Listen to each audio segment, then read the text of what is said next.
Dongeng Nusantara. Cerita Putri Anjani. Cerita dongeng dari Nusa Tenggara Barat. Anjani adalah seorang putri yang cantik, namun tidak seperti putri yang lainnya. Anjani sangat berbeda.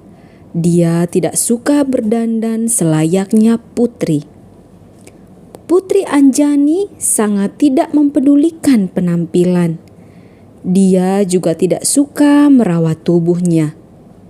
Sebaliknya, Putri Anjani lebih suka berburu di hutan, belajar ilmu bela diri, dan hidup bebas di luar istana. Melihat hal ini, Raja bermaksud untuk menjodohkan Putri Anjani bersama seorang pangeran agar perangainya berubah. Namun apa yang terjadi? Putri Anjani menolak mentah-mentah perjodohan itu. Orang tuanya tidak bisa berbuat apa-apa atas penolakan putrinya. Sebaliknya, Putri Anjani berkata pada ayahnya bahwa dia akan keluar istana dan mencari sendiri jodohnya. Maka berangkatlah putri keluar istana dengan menaiki kuda yang gagah. Berbagai daerah telah dilewatinya. Gunung dan sungai serta kampung telah dijelajahinya. Namun Putri Anjani tetap belum menemukan lelaki yang sanggup membuatnya jatuh cinta. Putri Anjani tidak putus asa. Dia terus melanjutkan perjalanannya dari satu daerah ke daerah lain. Hingga pada suatu hari, sampailah Putri Anjani di sebuah hutan yang lebat. Tiba-tiba timbul keinginan hatinya untuk berburu binatang di dalam hutan tersebut.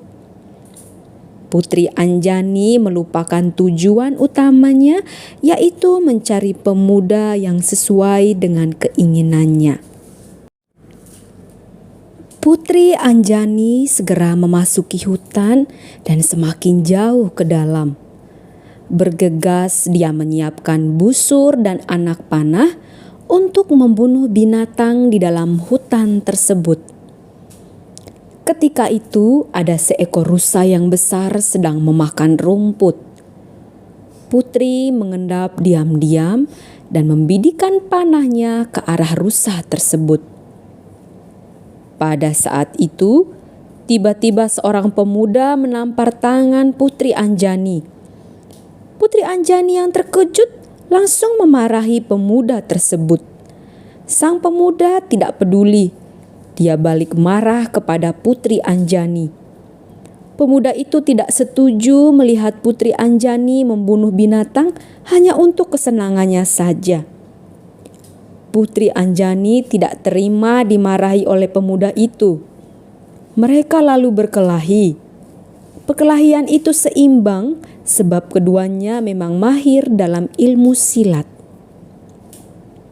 Menjelang malam, tiba-tiba tubuh Putri Anjani terangkat ke atas oleh gumpalan awan hitam. Pemuda yang melihat kejadian itu mengetahui bahwa awan tersebut adalah kiriman nenek sihir yang menjaga hutan tersebut. Pemuda desa itu mengikuti gumpalan awan hitam tersebut dan sampailah dia di sebuah gua tempat tinggal nenek sihir. Dengan diam-diam, pemuda itu memasuki gua dan bertemu dengan Putri Anjani yang sudah terikat dan akan dimasak dalam kuali yang besar. Pemuda tersebut menolong Putri Anjani, namun ada satu syarat. Putri Anjani tidak boleh membunuh binatang dengan sesuka hati. Putri Anjani menyetujui syarat itu. Pemuda kampung itu lalu mengelabui nenek sihir dengan ilmunya. Setelah berhasil, pemuda tersebut segera melepaskan Putri Anjani. Mereka berlari keluar dari hutan dan menuju kota. Namun kota masih sangat jauh. Putri Anjani meminta pemuda itu untuk membawanya ke rumah pemuda tersebut. Pemuda itu setuju, lalu tinggallah Putri Anjani di rumah pemuda tersebut. Pemuda itu tinggal bersama ibunya. Putri Anjani banyak belajar tentang kehidupan dari keluarga sederhana tersebut. Setelah beberapa bulan, Putri Anjani membawa pemuda kampung itu ke istana untuk dikenalkan kepada ayahnya. Putri Anjani meminta ayahnya untuk menyetujui pernikahan mereka sebab sang putri sudah jatuh cinta kepada pemuda kampung yang sederhana namun memiliki budi pekerti yang baik. Pesan moral yang dapat kita terima dari dongeng ini adalah jangan suka membunuh binatang hanya untuk kesenangan pribadi. Kita harus saling tolong-menolong sesama makhluk hidup. Terima kasih telah menonton video ini. Jangan lupa dukungan untuk channel ini dengan subscribe, like, komen, dan share video ini. Terima kasih.